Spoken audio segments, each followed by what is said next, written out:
નમસ્કાર, આપ જોઈ રહ્યા છો નેશન પ્લસ ન્યૂઝ. હું છું આપની સાથે હેતલ ભગત.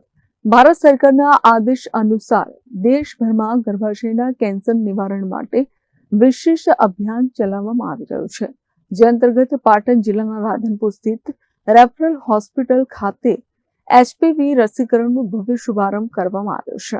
રાધનપુરની સબ ડિસ્ટ્રિક્ટ હોસ્પિટલ એટલે કે એચડીએચ ખાતે આરોગ્ય વિભાગ દ્વારા કેન્સર મુક્ત ભારતના સંકલ્પ સાથે એચપીવી રસીકરણ કાર્યક્રમ યોજાયો હતો.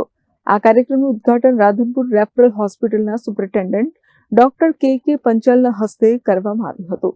આ પ્રસંગે THO doctor Ketan Thakkar, gynaecologist doctor Punitben Patel સહિતના નિષ્ણાંત તબીબો હાજર રહ્યા હતા. ગર્ભાશયનું કેન્સર એ મહિલાઓમાં જોવા મળતી ગંભીર સમસ્યા છે, જેનું નિવારણ આ રસી દ્વારા શક્ય છે.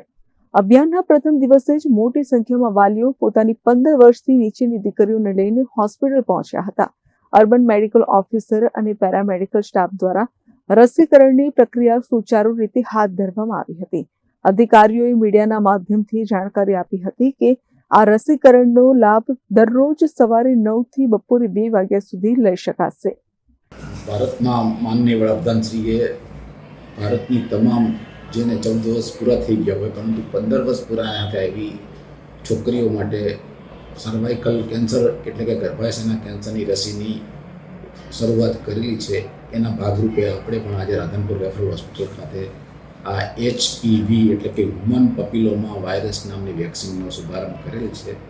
એટલે આપણા વિસ્તારની કોઈ પણ એવી છોકરી કે જેનો જન્મદિવસ એટલે કે જન્મ 1/1/2011 થી 29/2/2012 વચ્ચે આવતો હોય, ટૂંકમાં જેને 14 વર્ષ પૂરા થઈ ગયા હોય અને 15 વર્ષ પૂરા ના થયા હોય એવી તમામ છોકરીઓને આ લાભ લેવા માટે મારી નમ્ર વિનંતી છે.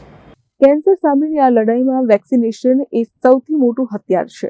રાધનપુરના જાગૃત નાગરિકો આ અભિયાનનો વધુમાં વધુ લાભ લે તેવી તબીબો દ્વારા આશા વ્યક્ત કરવામાં આવી છે.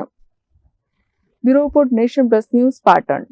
સમાચારોના સતત અપડેટ મેળવવા માટે અમારી નેશન પ્લસ ન્યૂઝની યુટ્યુબ ચેનલને સબસ્ક્રાઇબ કરો, બેલ આઇકન દબાવો અને જોડાયેલા રહો ફેસબુક, ઇન્સ્ટાગ્રામ અને ટ્વિટર પર.